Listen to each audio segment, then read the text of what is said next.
শ্রীমঙ্গল খুব সুন্দর একটি জায়গা।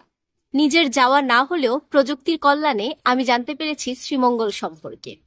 তবে এই শ্রীমঙ্গল সম্পর্কে আরেকটু ভিন্নভাবে জানলাম কয়েসামির মাধ্যমে। কয়েসামি যেখানে খেলেছেন একটি গেম। তো আজকে কথা বলবো কয়েসামির লেখা দ্য গেম বইটি নিয়ে। আমি আবারও বলছি, বইয়ের নাম হচ্ছে দ্য গেম।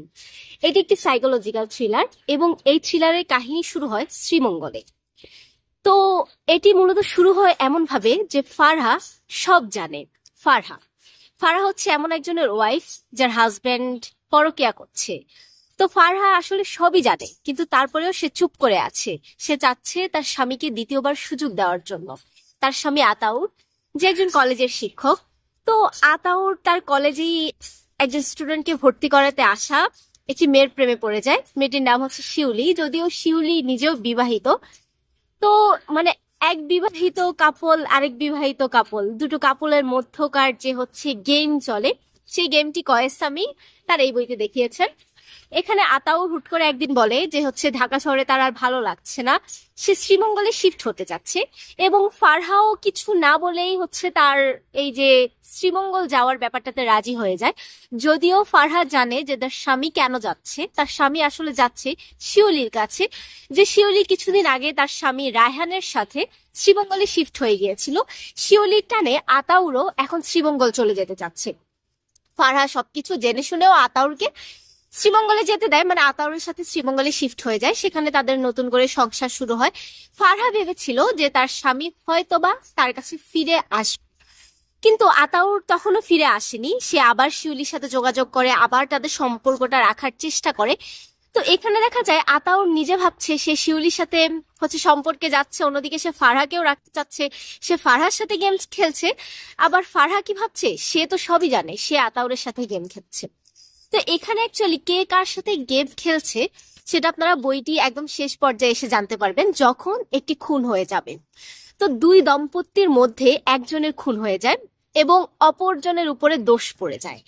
কিন্তু এটা এত নাটকীয় ভাবে হয় যে আপনি হচ্ছে প্রথমে একটু অবাক হবেন যে কিভাবে সম্ভব, মানে আসছে এখনই খুন হয়ে গেল, তাও আবার এভাবে। মানে লেখক হচ্ছে আমাদের মনের সাথে খেলার চেষ্টা করেছেন। যেহেতু এটা একটা সাইকোলজিক্যাল থ্রিলার, আতাউরের দিক থেকে লেখক একভাবে ব্যাখ্যা করেছেন, শিউলির দিক থেকে করেছেন, ফারহার দিক থেকে করেছেন, তারপর শিউলির হাজবেন্ড রায়হানের দিক থেকে করেছেন। এখানে আবার অনেক পার্শ্ব চরিত্রও ছিল, যদিও তাদের ভূমিকা খুবই কম ছিল। তো এই তো শ্রীমঙ্গলের মতো একটা শান্ত নিরিবিলি পরিবেশে একটা খুন হয়ে যায় এবং পুলিশ সেই তদন্তে নেমে পড়ে। তারপর সবকিছু পারফেক্টলি একটা রূপ নেয়। কিন্তু আসলেই কি খুনি পারফেক্টলি কিছু করতে পেরেছে? সে কি তার হচ্ছে পাপ লুকায়িত করতে পেরেছে? সেটা জানার জন্য আপনাকে কয়েসামির লেখা দ্য গেম বইটি পড়তে হবে। এবার আসি এই বইটির আবার পাঠ প্রতিক্রিয়ায়, যে বইটি পড়ে আমার কেমন লেগেছে। তো প্রথমে আমি যখন বইটি পড়া শুরু করি, আমার কাছে হচ্ছে একদম প্রথমটা অনেক ইন্টারেস্টিং লাগে যে আচ্ছা, দুজনই জানে যে দুজন কি করছে, বাট দুজনই চিন্তা করছে যে আচ্ছা ও হয়তো জানে না, এই চিন্তা করছে ও হয়তো জানে না। দুজনই চিন্তা করছে যে তারা দুজনের সাথে গেম খেলতেছে। তো মানে আমার কাছে হচ্ছে প্লট যেটা, এই প্লটটা খুব ভালো লেগেছে। সমসাময়িক একটা প্লট, পরকীয়া নিয়েই অবশ্যই। যে কয়দিন আগে আমাদের ভ্রমণ কন্যার যে পরকীয়াটা হয়েছে, একদম তার সাথে অনেকটাই মিলে যায়। তো হয় না, গল্প বাস্তব হয়ে যায়, এরকম একটা ব্যাপার আর কি। এখানেও সেরকম হয়েছে, খুব হচ্ছে সহজ ভাবে কাহিনী এগিয়েছে। মানে খুনের মধ্যে যে নৃশংসতা ব্যাপারটি নেই, একদম ঠান্ডা মাথায় মানে লেখক আমাদের মস্তিষ্কের সাথে মনের সাথে খেলেছেন। তারপর হচ্ছে এই যে মানে খুন টুন ছাড়া খুব সহজে শ্রীমঙ্গলের মধ্যে শান্ত পরিবেশে বয়ে চলা একটা কাহিনীর মধ্যে লেখক হচ্ছে পরকীয়াটাকে কিভাবে থামানো যায় সেই জিনিসটা ব্যাখ্যা করেছেন। তো মোটামুটি হচ্ছে বইটা আমার কাছে ভালো লেগেছে। মৌলিক থ্রিলার হিসেবে, সাইকোলজিক্যাল থ্রিলার হিসেবে আমার কাছে ভালো লেগেছে। আর সবচেয়ে বেশি ভালো লেগেছে যে এই বইতে অনেক ছবি রয়েছে, মানে ব্যাখ্যার সাথে সাথে কাহিনীর সাথে সাথে মিলিয়ে মিলিয়ে লেখক প্রকাশনী অনেক সুন্দর সুন্দর ছবি অ্যাড করেছে। বইটির প্রোডাকশন আমার খুব পছন্দ হয়েছে। এটা অনুজ প্রকাশনী থেকে এসেছে। তো অনুজের প্রোডাকশন নিয়ে আমার কোনো হচ্ছে অভিযোগ নেই, তাদের প্রোডাকশন খুব সুন্দর, সব ছবি চমৎকার হয়। এবার আসি বইটির যে জিনিসটা আমার ভালো লাগেনি। এখানে ভালো না লাগার অনেক জিনিস রয়েছে আমার কাছে। যেমন প্রথমে এই বইটি হচ্ছে অনেক ইন্টারেস্টিং লাগে আমার কাছে, আমি অনেক আগ্রহ নিয়ে পড়া শুরু করি, কিন্তু পরবর্তীতে আমার কাছে মনে হয়েছে এটি অনেক স্লো গিয়েছে। হ্যাঁ, মাঝখানে এসে আবার মনে হয়েছে যে আচ্ছা আমি মেবি হচ্ছে ট্র্যাকে আবার ফিরে এসেছি, আরো ভালো লাগছে। তারপর আবার দেখলাম আরো স্লোলি চলে গেছে।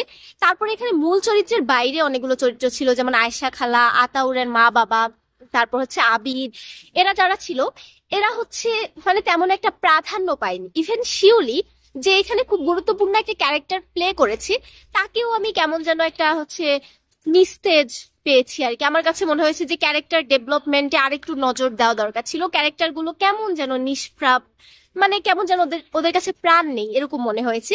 তারপর এই কাহিনীটা শ্রীমঙ্গলে লেখা হয়েছে। আমি ভেবেছিলাম যে লেখক হয়তো শ্রীমঙ্গলের অনেক প্রাকৃতিক সৌন্দর্য বর্ণনা করবেন, মানে এই প্রাকৃতিক সৌন্দর্যের আড়ালে যে হচ্ছে মানুষের মুখোশ লুকিয়ে থাকে, এর আড়ালে যে হত্যাকাণ্ডটা হয়, আমি ভেবেছি লেখক এগুলো অনেক সুন্দর বর্ণনা করবেন, কিন্তু আমি শ্রীমঙ্গলের কোনো প্রাকৃতিক সৌন্দর্য বর্ণনা পাইনি বললেই চলে একদম।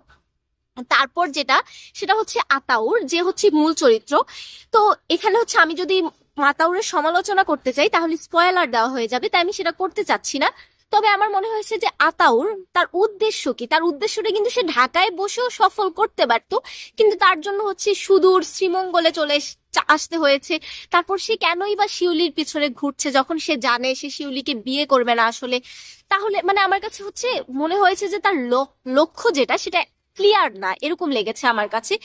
তারপর যে ব্যাপারটা, ফারহা যে হচ্ছে তার স্বামীকে দ্বিতীয় সুযোগ দিতে চাচ্ছে, কিন্তু তার জন্য সে হুট করে স্বামীর সিদ্ধান্তে শ্রীমঙ্গলে চলে আসবে।